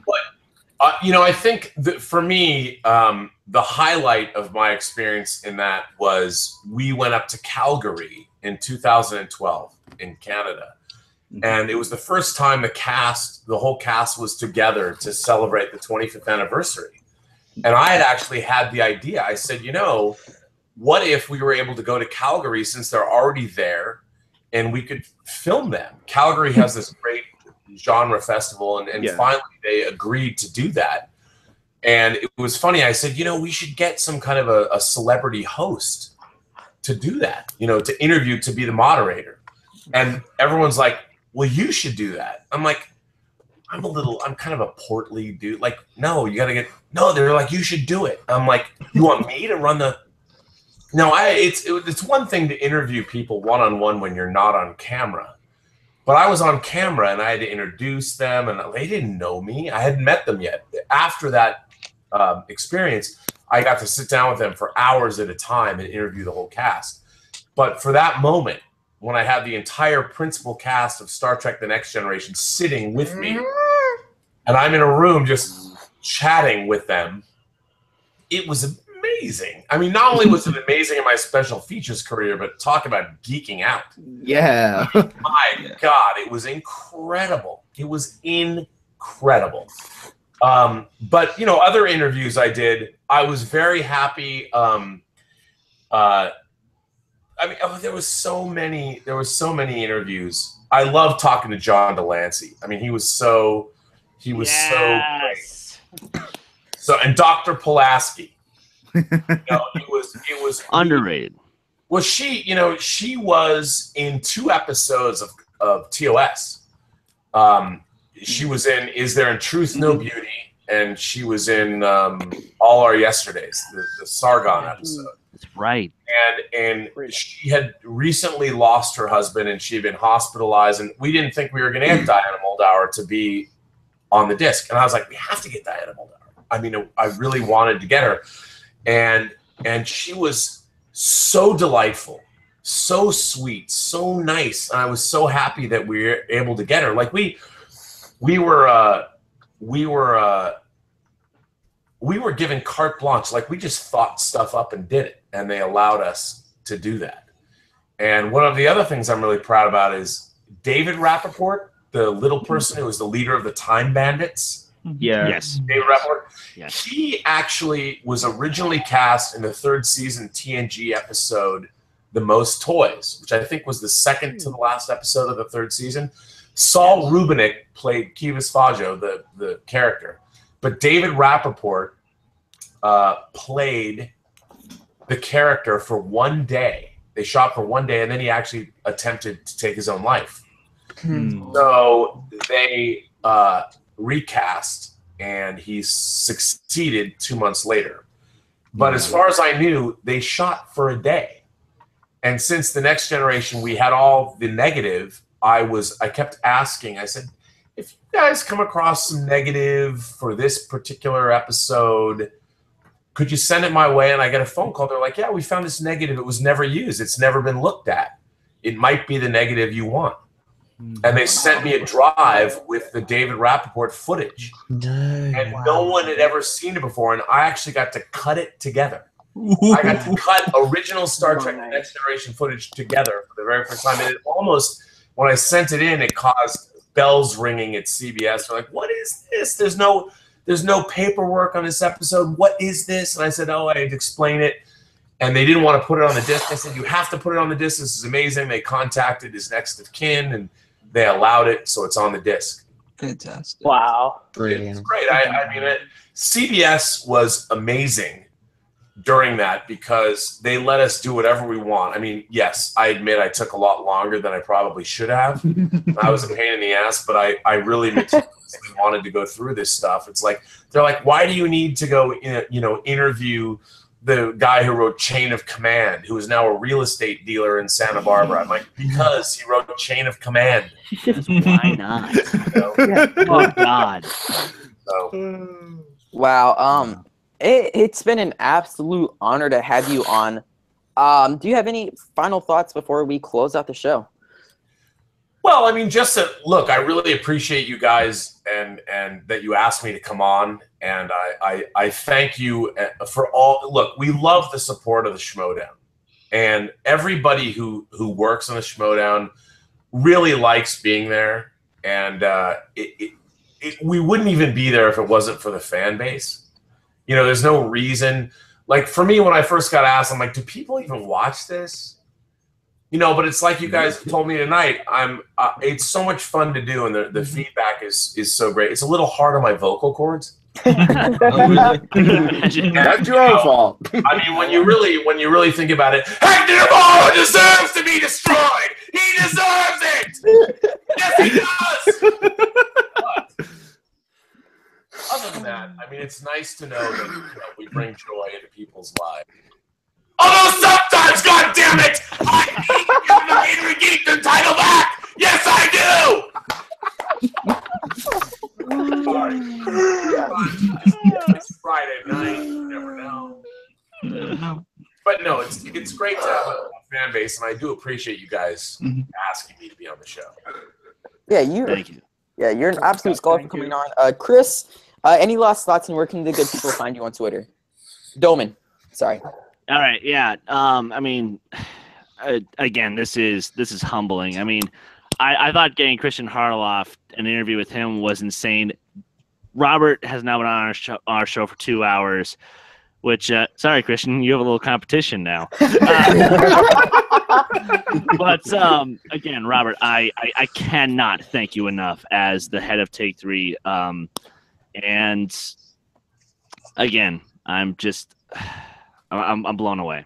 And you guys can find me on Twitter at my band Last Shot Redemption at LSAR Band. And man, you guys can follow Take 3 Productions on Twitter at Take 3 Trivia. Please give this episode a like. Please leave a comment if you're watching after live. And guys, give Robert a fucking round of applause. Kees, the man from the Netherlands. Where can the good people find you, and what are your final thoughts? Indeed. Thanks a lot for being on, Robert. This was great. You have to know where Renee Stoutsendijk is. You know Renee Stoutsendijk, the fourth man, because I'd love to meet her. I didn't understand what he said. You know the movie The Fourth Man, Paul Verhoeven's movie The Fourth Man? No, yeah. I do not. What? I have a lot of gaps in my movie knowledge. There's a there's a Dutch actress named Renee Stousendijk. She was Clarice Van Houten before Clarice Van Houten was Clarice Van Houten.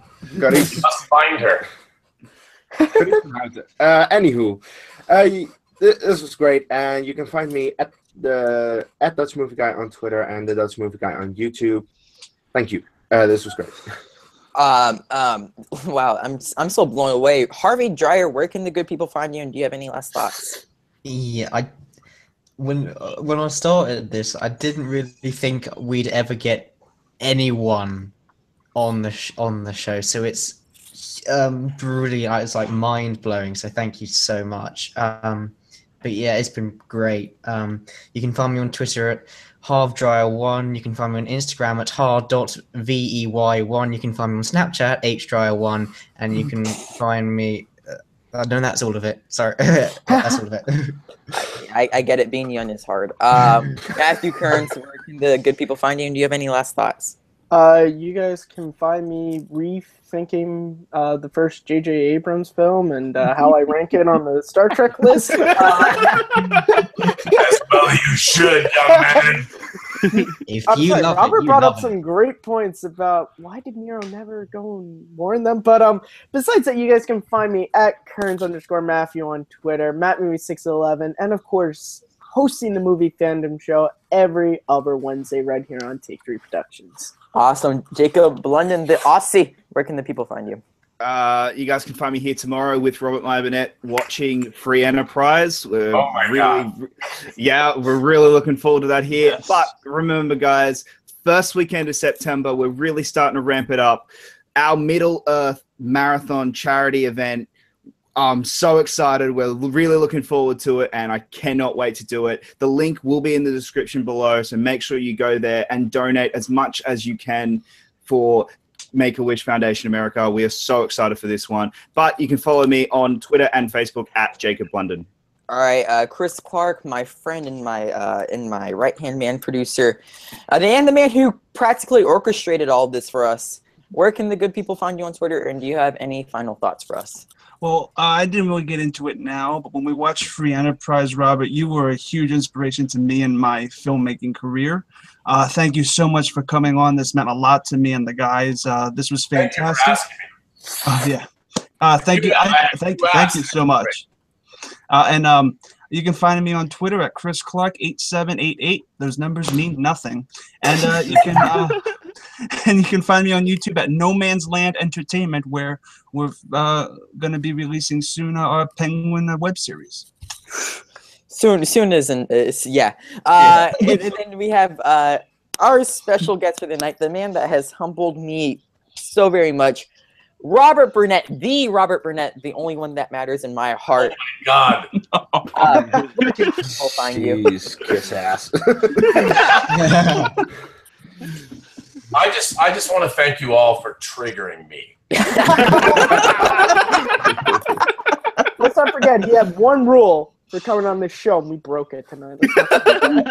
What was the name again? Navarro? Oh my God! Why do you do that? Why?